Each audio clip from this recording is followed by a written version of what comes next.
Okay, the second module, Chinese kinship. Just as a reminder, if you're doing the podcast, that it makes more sense to actually pull up the PowerPoints and look at those while I'm wandering on verbally, so that you can actually put them into context. I do recommend using the VidCast in YouTube, simply because as I'm putting up pictures and other images and stuff like that, obviously you can't get them in the podcast. Anyways, so kinship. I mentioned this a little bit in passing when I was talking about the whole sort of the social history part of Chinese sort of political social structure, how the clan is central.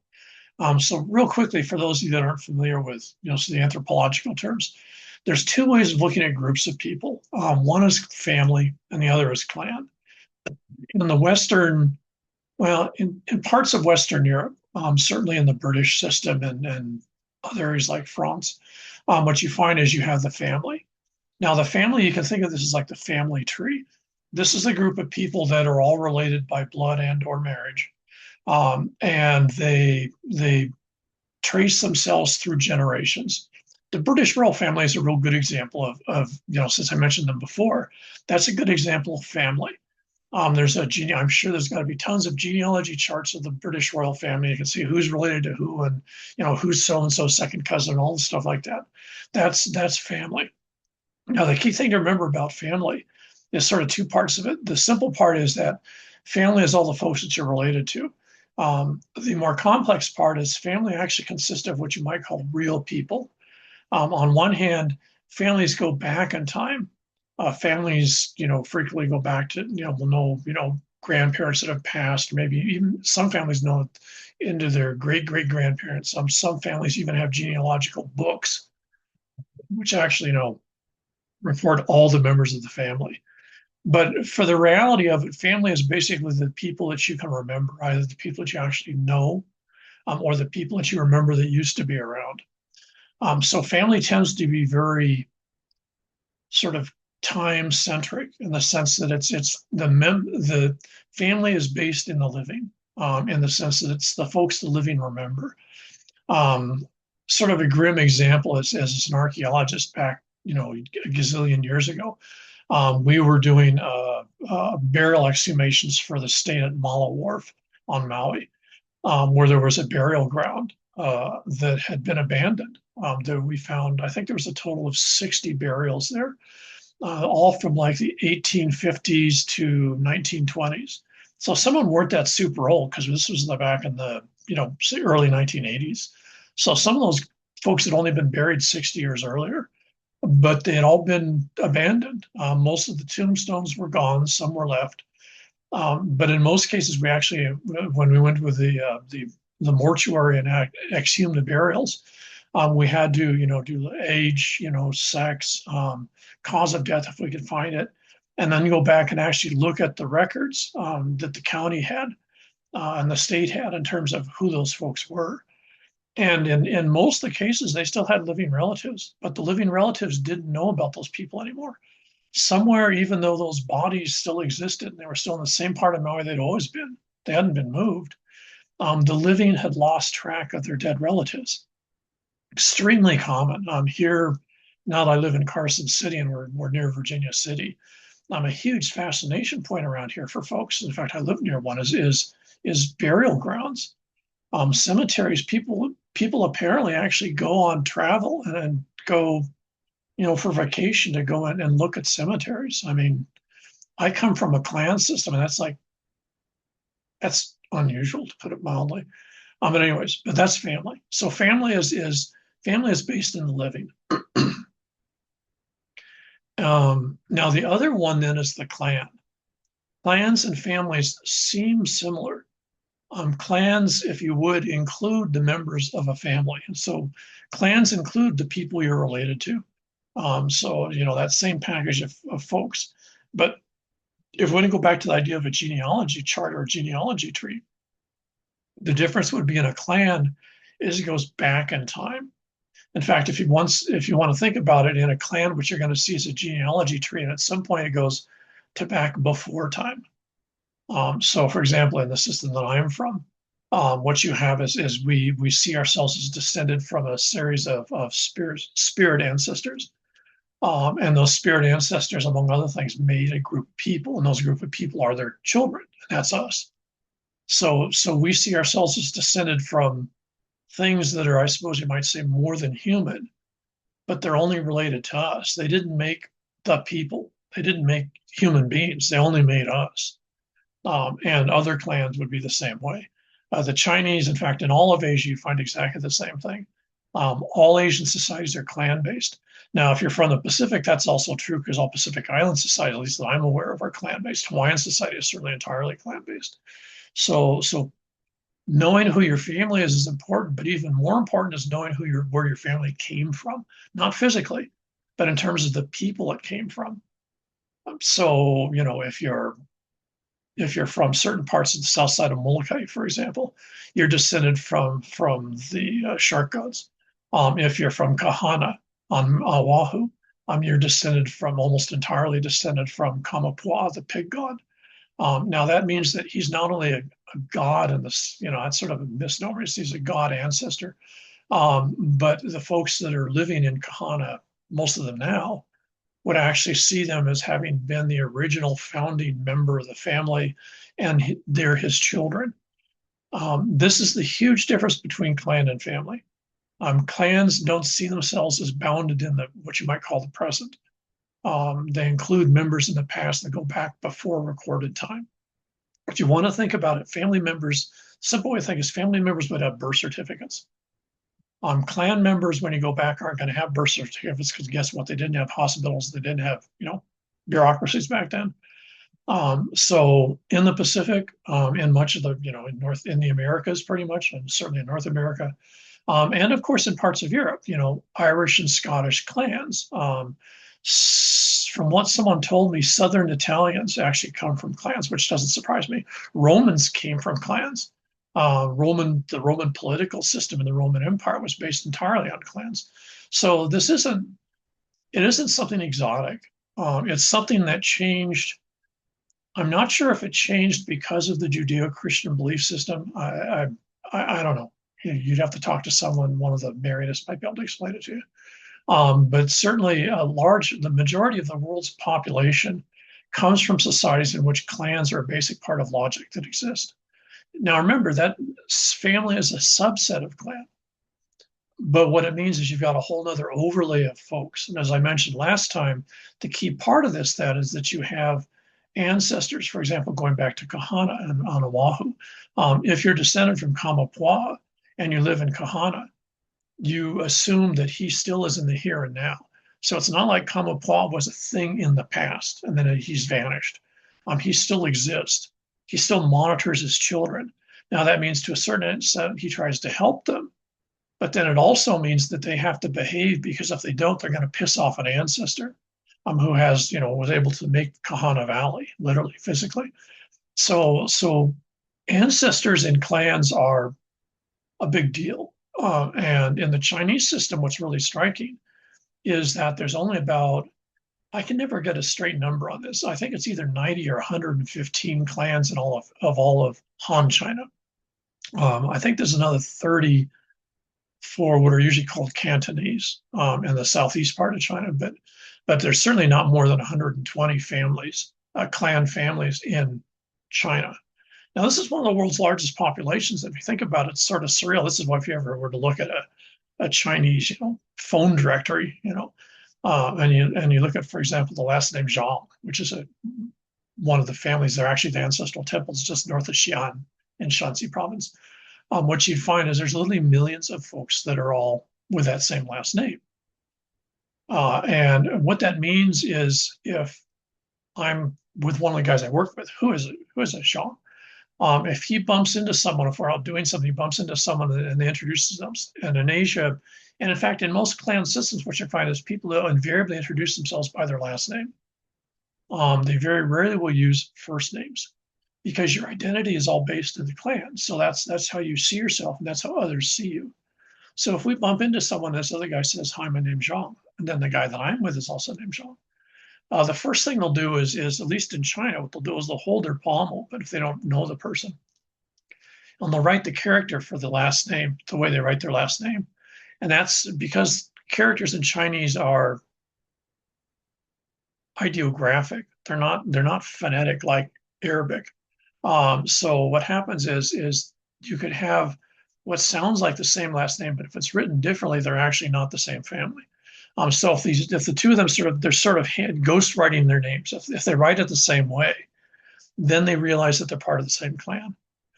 At that point, they have to treat each other differently. Now, they don't have to be best buddies. They don't have to help each other out or whatever, but you have to be aware of the fact that your ancestors are going to be monitoring that interaction because you're dealing with someone else from the same clan. So, for example, if we go to Hong Kong and I'm with members of the family, and they bump into someone who's got the same last name as them, and they realize that, then if it's a shop, they're going to get a discount.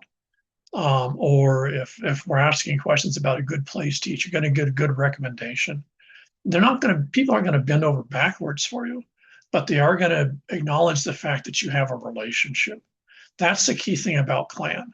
You think about in the American system, if your last name is Smith or Jones or something like that, you don't assume if you bump anyone else in the name, the last name is Smith, that you're somehow related. Now you have an obligation just because you share a last name. But in a clan system, that's not true. In a clan system, you do have an obligation. You do, in sharing a last name, you share a clan ancestry. So within this, what happens then is the clan people keep track, and you can actually go, if you go back to one of the family temples, and again, the Zhang one is north of Xi'an, you'll actually see a whole wall that goes back to the original ancestral Zhang, who theoretically sort of resides in that temple. That's like his hangout. And then down from that is all the different branches of the family that they know of and where they, not necessarily where they are, but who they are. So these things can be enormously complex and just have enormous numbers of people in them. Now, the key part, in fact, it's true of my in-laws who are Chinese, is that what you can find then is that your relationship to other folks in the clan, and of course, by prospect, also the family, is based on your lineage. In other words, where your relationship is, how close are you to the ancestor, and also your genealogical position within the clan. So, for example, my in-laws are pretty complicated because different ones married at different ages and they had kids at different times. So I have one of my nephews. One of my nephews is, let's see, he's 19. Another one of my nephews is 6. Another one of my nephews is 45. So what you find in all that is people's genealogical age really isn't a big deal. Their position in the family is. So Chinese aren't interested in your age. Chinese are interested in what's your relationship to the other folks in the family. Where do you fit in that family chart, in that family tree? And so, and that's the first of the key factors that define who you are in China, is your genealogical position and what's your clan. The second, and this is very, very true in China, it's equally true in Korean society. In Japanese society, it's most of the time true. And this is gender segregation, or I should say generation segregation. Especially in Chinese society, people hang around with folks in the same generation. Now, again, in my in-laws, this makes for real interesting situations when we have a family dinner. Everyone in my generation, the older generation, sits at a table together. Every one of the younger generation sits at the table together. Now what that means is you have some people at the kids' table who are in their 40s and now going into their 50s. Other folks at the kids' table are maybe 6 or 10 years old, but that's their table. They don't hang out with the parents' table. So people aren't interested in what your age is, physical age or chronological age. It's which generation your bracket is. And this is a hugely important thing. In Chinese society, the closest emotional social group is the folks in your same generation. In many ways, you could argue it's nearly facetious, but not quite. People are at least as close, I think, to their cousins in the same generation as they would be to their almost to their parents in their generation, but certainly closer to their cousins in their generation than would to their aunties or uncles. And so generation is everything in Chinese society. And this makes, if the family, like my in-laws, gets sort of mixed up in terms of when people do stuff, then this makes for some really sort of, by Western standards, pretty surreal situations in terms of people hanging out together. So, for example, if the nieces and nephews decide they're going to go to Vegas, you're going to see a group that's probably some night actually quite ready, legal to gamble. At the same time, we've got other members of that group that are 40s, 50s, but they hang out just like brothers and sisters. There's very little distinction made between whether you're a cousin or a brother and sister, as long as you're part of the same generation. So generations hang out together, generations do stuff together. And that's, if you don't understand that, nothing about Chinese families will ever make any sense to you. Like I said, the same is very true of Korean society and largely true of Japanese society. Those little Japanese do things differently. But generation is really key. Second is gender. Males are always superior in Asian. Well, yeah, okay. Males are always superior in Asian societies versus females. And the reason is very pragmatically simple. In Asian societies, when folks marry, women move to the husband's family. So that means if you think about it, wives are always in-laws. Now, if you think of going back to the idea of the clan, if the clan's based on blood and it goes back in ancestry, then that means that the married women that come in are always going to be outsiders, because at some point in time, their basic loyalty is still going to be, at least in part, if not in large part, based on the family of their birth, i.e. the clan they belonged to until they became married. It's very typical and normal, for example, in my in-laws. In Chinese society, it's very typical that when people marry, women do not take the husband's last name. They keep their last name. Or if you're in places like Hong Kong, what they do is they hyphenate it. So they keep the name of birth and they add the name of marriage. And so the kids obviously would take the name of the husband or the father's side of the family, because that's the clan that they by blood belong to. Now, what this always means is, at least in the Chinese system, is women and in-laws are always considered suspect, because you can never be sure where their loyalty lies. Because in general, in Chinese society, you don't marry inside the clan. There's clans that have sort of relationships. So clans will tend to marry with other clans they know because they trust them. But you tend to try to marry outside of the clan. It's not really an incest rule, but it's sort of like a preferred situation. But then there's always this other sort of whisper in the back of the ear that, well, she moved into the family, but she's actually, where's her loyalty? And you see this classically because in Chinese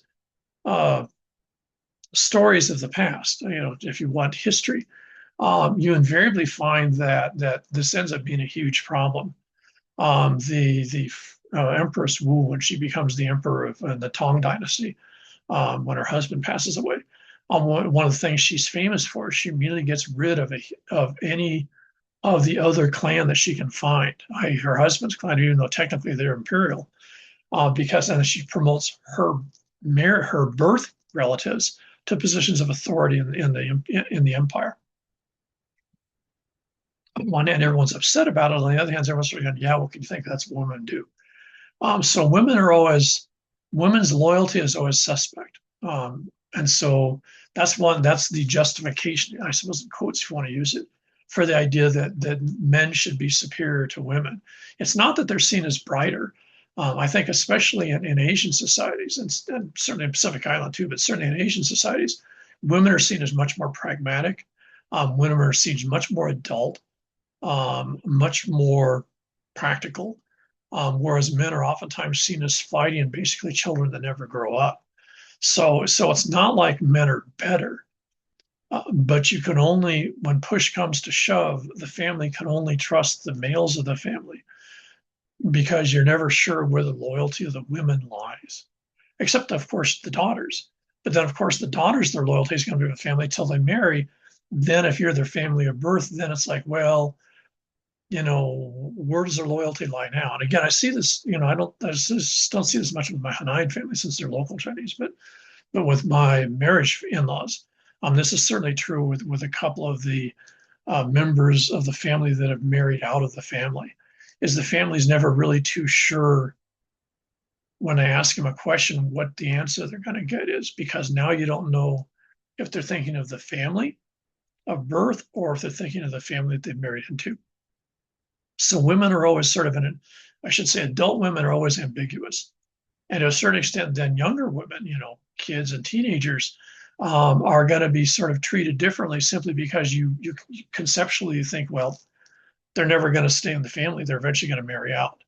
Now, having said all this, what happens is since the 1960s, we have the one-child rule, and then the huge disparity now in terms of gender, with a vast larger number of women than men.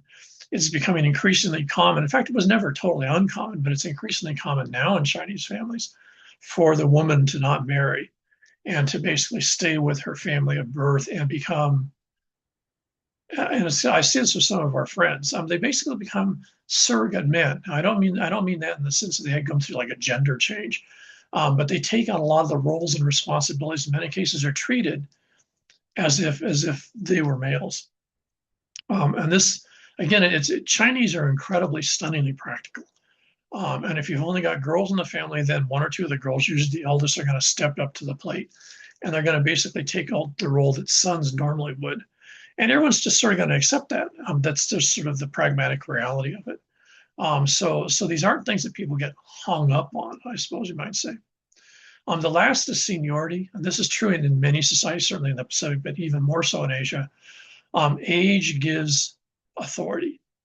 And in a cynical way, this is just the fact, and again, given turbulence, for example, in Chinese society over the last 1,000 years, if you've survived to get old, one, you've got to be really lucky. And two, you got to have your shit together because you're still alive. Everyone else is dead for whatever set of reasons. So old folks are treated with tremendous amounts of respect. This is always a huge shock for me it's been a huge shock since I moved back to the mainland. Because in American society, being old is people see it as like an affliction. It's like having bad eyesight or something like that. There's no idea that there's no equivalent to kapuna, for example, here on the mainland that I can find. So in Asian societies, as in Hawaiian society, seniority in terms of being a senior member of the family was a real big deal. Now in Chinese society, it's a little complicated because, of course, seniority not only means chronological age, but it also means your position on that genealogical or clan chart, the family chart. So seniority in Chinese society plays out in two ways. This is also true in Korean society, by the way. Japanese society, not so much. As I say, Japanese society has a lot of the same beliefs, but they play them entirely differently. What you also find is one of the side effects of segueing down this chart. You find gender segregation. Very typical in many societies where you have strong gender segregation, certainly true where I grew up in Arapaho Cheyenne society a little bit, is you have what we call joking relationships. Women and, I should say, married women, so in-law women and the men of the family tend to have relationships which are actually pretty relaxed and very much based on sort of a very relaxed, sort of joking relationship. I don't know if it's a term in anthropology, but it just means that you can't be serious with those people. So on one hand, if you're talking to your sister of birth, you can be serious with her. If you're talking to your, sister-in-law, then it's going to be a joking relationship. Now, this gender segregation gets really complicated because, again, in Chinese society, the oldest son is a hugely important member of the family. The oldest son in a particular family is in charge of stuff. Now, this goes back to this whole generation thing. So, for example, with my nieces and my nephews, the oldest son, and in one case, the oldest daughter in the family, takes care of their siblings. The parents don't. The oldest sibling takes care of the younger siblings. This is typical in all Asian societies, typical in most Pacific Island societies, but certainly true in Chinese society that, again, the generation hangs together, whether it be discipline, whether it be keeping track. For example, if it's happened about 8 or 9 years ago, one of the girls was going to go on her first date. So her older brother was the one that checks out the guy that she was going to go on the date with, not the parents. her older brother. And that's part of his job. Even when they become adults, the senior members, the senior member of that generation, the oldest brother or maybe the oldest sister, is responsible for their siblings till they get old and pass away. Now, the oldest member of the family is then also responsible for their parents. So, being the oldest son is not something that people look forward to in China. On one hand, you end up with more authority, more prestige. If the family owns stuff, it's in your name. So if it's a house, you own the house, not the whole member. You own the house. If it's a business, you're the one that runs the business. However, among other things, you're also going to find it's going to be really hard to end up with a girl that's going to marry you. The reason being is she's going to have to become the oldest son's wife. And then she has to like be a micromanager. She has to keep track of everything, including her in-laws. Oh, what a nightmare job, especially when the parents or someone gets old. She's the caretaker. And I've actually seen this with my in-laws. So this is considered normal functional patterns. Being the second or third son or being a younger daughter means that you have an enormous amount more freedom. So on one hand, everyone respects the oldest son or the oldest daughter. On the other hand, you're going to, a lot of people, I'm sure, I think, and I know my relatives, it's like, God, I'm glad that's not me. So what you have is this gender segregation. It's very complicated because the power that is given through within generations and relationships between generations. What you also find then is women, and again, women are blamed for this. Is again, it's a sort of justification, if you would. But since women don't have the authority, for example, if I'm the oldest son, my wife has her authority because she married me. So her authority exists in me. She doesn't have any authority of her own. Now, what that means is if someone gives her crap about something, what she does is she comes and complains to me about it, and I deal with it. She doesn't deal with it.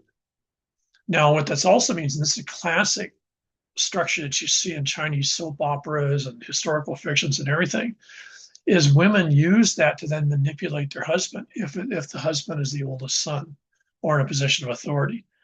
So if you would, women don't have visible power. Women have invisible power.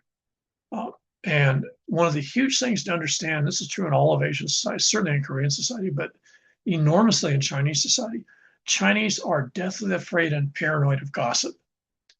Chinese are firmly convinced that everyone talks about them, not the individual necessarily, but talks about them, i.e., the family, i.e., the clan. And if anyone in the clan does anything that's could be construed as bad, immediately, all the social media is going to light up and, oh, did you hear that this member of the da da da da da, did da da da da, and that's immediately going to everyone in the clan, everyone with the same last name is going to be painted with that. It doesn't matter. It's not seen as an individual. So it's totally different than American society. It's everyone's part of this package. And so women are seen as being the, if not instigators, and to be honest, they generally aren't. In my view, it's generally guys that cause this trouble. But nonetheless, the women will be blamed for it. And so what you find is the fear of gossip, the fear of people talking stink or talking story about the family is actually one of the main reasons that Chinese don't do bad things. Chinese don't worry about going to jail. Chinese don't worry about getting arrested, getting convicted of something. What they'd be worried about is the fact that all that's going to be in public. So they're not worried about the law. They're worried about what people say. This is the staggeringly huge difference between Asian societies and I think especially American society, which tends to be so legally focused that in many cases people get arrested for stuff. And I don't think people ever think about who their relatives are. In Asian societies, specifically now Chinese society, that's all you think about is who their relatives are. And everyone's going to be painted with that. So, I could have someone who's a cousin or even a second cousin. If they got the same last name and they get in trouble and ends up on the news, and I'm trying to get a job, I'm going to find my chances of getting the job have now been decreased significantly because I've got the same last name and people know that I'm related to them. Right? So it's totally different. The totally different social dynamics in play. Daughters-in-law then, or women that move into marriage into a family, The only way they actually gain any prestige is through having children, because then, of course, the children are the children of the clan they've married into. And everyone knows that since they're going to be raising the kids, they're going to have the ears of the kids. So now you're going to have to treat her a little bit better because she's got her own, if you would, faction in the clan. Um, it's sort of strange, on one hand, you don't want folks in the same clan. On the other hand, you really want folks that have the same, I don't know how to describe this, they have the same last name, but they don't trace their descent back to the same part of the clan. Somewhere in back, God knows how many generations back, that got broken. Um, but there's still sort of a logic that if your last name is Zhang, if you can find someone else whose last name is Zhang, but they're not actually a relationship that anyone can figure out, that's your best choice for marrying someone. You'd much rather have that happen than marry someone with last name with Zhou or something like that, because that's just totally different. Traditionally, in Chinese society, in elites and middle class, certainly not true in the other Indian group, cross cousin marriage was actually sort of preferable in some cases. I think that's more political. And again, you can Google that if you want to figure out how that plays out. Key thing here to remember, and again, Chinese are really practical. Chinese relationships are considered contractual relationships. And this is true in all Asian societies. Koreans make a little noise about emotional being more important, but to be honest, when I watch Koreans function, I think that's just noise they're making. What you find is that people marry because of the relationships they're going to be in. The idea, in fact, a love match, and in Japan, they would call this a miai marriage, is looked down on. People very rarely would admit that they were actually married because they loved someone. Because, again, especially in Asia, people being very pragmatic, their attitude is you might love someone now, but how's that going to go 5 or 10 years down the road? Because you have to remember, in Asian society, you never divorced. In fact, even today, you generally don't divorce. You might separate. I know a fair number of folks, for example, in Hong Kong, they're still technically married, but they haven't even seen each other, at least in one case, for like 20 years, and they've got significant others, but they're not ever going to get rid of the marriage per se. So emotional relationships are looked on very cynically.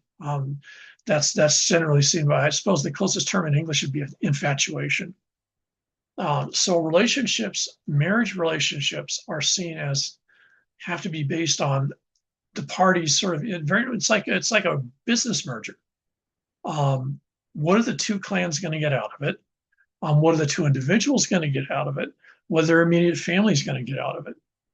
If it seems like a good deal, then they'll get married. If it doesn't seem like a good deal, then it ain't happening. And this is certainly true in my case. It's a very different situation. It really is like looking at company mergers. And the last thing someone's going to ask you is, do you love them?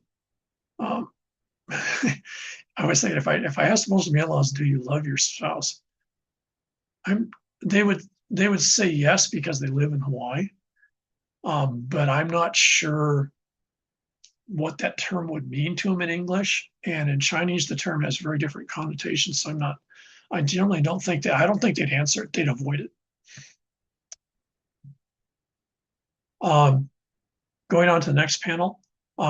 Incest is a huge, it's sort of interesting. On one hand, Chinese like to marry, obviously, if you're part of a clan, you want to marry as close to the clan as possible because that lowers the risk of conflict, in sense of conflict of interest.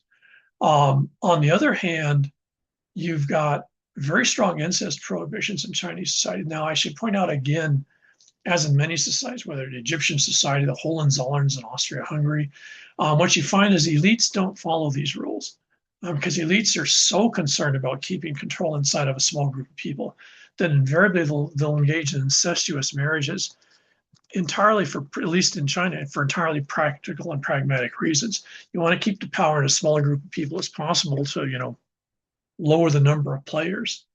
Now, what you do find is in Chinese society, this is becoming increasingly true now with the shortage of men, or I should say the shortage of women versus men, is that what you're going to find is adoption is becoming increasingly common. It's not as common as it is in Japan. In Japan, it's actually a structured part of the system. It has been for forever, as far as I can tell. But what you can do, and this is happening to a certain extent now in China, is that what you do is you actually uh, will bring a man into a family in the sense that because if you've got only daughters, you really want to have a guy in a position of visible authority, especially if it's like a company or something like that. Though again, Chinese tend to be much more open to women in authority than the Japanese are. But this idea of what we call matrilocal marriage, where basically a guy marries in and actually takes the wife's name. Again, it'll be hyphenated in China. But what they're going to do is basically move into this new family and become a fictitious male in the family. Now, as in Japan, and for exactly the same reasons, the rest of the population around you never really buys into this because there's always, well, there's the family that you were born into. What about them? What do they think? Where do your loyalties actually lie? So again, this whole idea of loyalty, which is a huge part of Asian logic for everything, but especially in terms of family. Who has your loyalty? When push comes to shove, which way are you going to fall? Um, and this whole sort of logic plays out. Jia is a Han term, and not surprisingly, Jiazhong is the head of the family. You'll still actually hear this with older Chinese Hawaiians here in Hawaii. So the whole idea of the extended family, all the folks that are related to each other, all the folks that know each other, so much larger than sort of the American European concept of family, but this large package of people. Even here in Hawaii would easily be, maybe a couple of hundred total, all see themselves as part of the same jia. And of that, there's going to be someone who is by virtue of the lineage, is the oldest living member of the actual family, will be called the jiazhang. And they're given an enormous amount of respect and authority in their authority. The families are communal. All families, you might have what we call the nuclear family, the family and the kids, or husband and wife and the kids. But that's in a larger package. And again, that by now, that should not be a surprise. At some point, everyone in the communal family system is controlled by the jiazhang. So the jiazhang could actually make a dictation, say, okay, this girl's going to marry so and so. It doesn't matter what her parents think. It doesn't matter what the other relatives think. If the jiazhang says it, then the jiazhang is spoken. So there's real strong central authority. Now, having said that, there's always the assumption that the head of the family will do stuff that's best for the family. So you have to remember that individualism is not seen at all in a Western context, especially not in an American context. Individualism means you're part of like a watch movement in a watch. You're one of the gears in a watch. On one hand, you're totally unique, but you function as part of a larger unit so that the watch keeps time and the watch runs properly. And so everyone is very aware of everyone as individuals, but they're also very aware that everyone has a common goal and a common set of interests. Now, you can still have individual interests and individual goals, but they can't be in conflict with that of the group. So it's like the opposite of American society. In American society, I think the classic stereotype is certainly true of my birth family, is you get out of high school, bam, you're supposed to move out of the house, go to chaminade, do something like that, become your own person, build your own world. Not true in the Chinese system. I don't know I've never heard of that happening. No, not even in my Hanai family. Yeah, it's very typical. In fact, it's normal in Chinese society and in all Asian societies, certainly in Chinese society, for kids to live with their parents till the parents, and then eventually take care of the parents. They never leave the house. So families are not nuclear families. There are nuclear families. People see, obviously who the parents are, who the kids are. But it also, of course, at a minimal level includes the parents. So there's three generations. Chinese families, this is true in all Asian societies. Chinese families consist of three generations, if you would, the parents, the grandparents, and the kids, at a minimum. But they're always within this context of related families that are all networked in a very close, very tight way. And so what you're going to frequently find is traditionally, and this is like, people try to do this. My Hanai family did this for a long time, living in in Kaimuki, Lower Kaimuki. They had houses next to each other. So like, the family parts of the three brothers and sisters lived within basically the same block. They didn't live in the same family compound, but they were close enough to be next to each other. It's certainly true of my in-laws. They all live in the same neighborhood. In fact, in a couple of cases, actually live right next to each other. Traditionally, and this is certainly even true even today in places like Hong Kong, but certainly in most of mainland China, is you'll still find residential complexes where various members of the clan, either close clan, the nuclear families, live within the same walled compound of maybe 2, 3, or 4 families within that same physical unit. So it's actually visible. The other key part of this, then, not surprisingly, if you think about it, is that the father-son relationship is the key social relationship, especially father oldest son, because the oldest son is the one that's going to take over for the father in a very pragmatic way. When the father gets really old, the oldest son's going to be the one to take care of him. So that relationship is the absolute central one. The entire family revolves around that dynamic. And every other relationship is subordinate to it, whether it be the father and his wife, the son and his wife.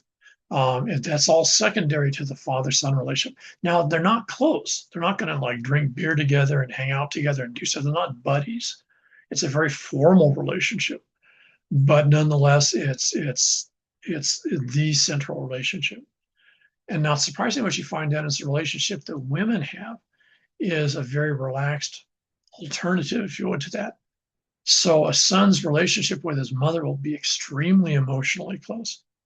And she nurtures and cares for him. And that's, of course, then to a certain extent, you could argue that she has the ability, she might not use it, but she has the ability then to manipulate him because he owes her. Ever since he was a little kid, she was the one that was there for him. She was the one that was going to support him. His dad's always an authority figure, not his mom. As we'll see later, this is actually really different than the Japanese. Sort of interesting, but nonetheless, the key relationship in terms of power is father-son. And what you also find then is the husband-wife relationship is going to be secondary to the father-son relationship, if you think about it. So the husband to his dad is more important. The mother to her son, in other words, the husband's relationship to his mother is more important than the relationship to his wife. This is typical throughout Asian societies. And this, I think, tends to cause a lot of confusion. This is one reason why I say, especially Americans marrying Asians are going to frequently find, especially if it's women, find themselves in a very hard relationship because they're never going to be as close to their husbands. They're always going to be competing, if you would, emotionally and socially with their husband's time and emotional energy with his mother. Now, this isn't unique. Apparently, as far as what I understand, this is very true of Italian society, where the mother-son relationship is so powerful that women frequently will avoid marriage because they don't want to get between the male and his mom. So it's not unique, but it's certainly absolutely central in Asian societies, especially in Chinese society. If you don't understand these dynamics, and for example, you try to marry into one of these families, I can't imagine how you would think that would go well. It's always going to be an incredibly fraught scenario.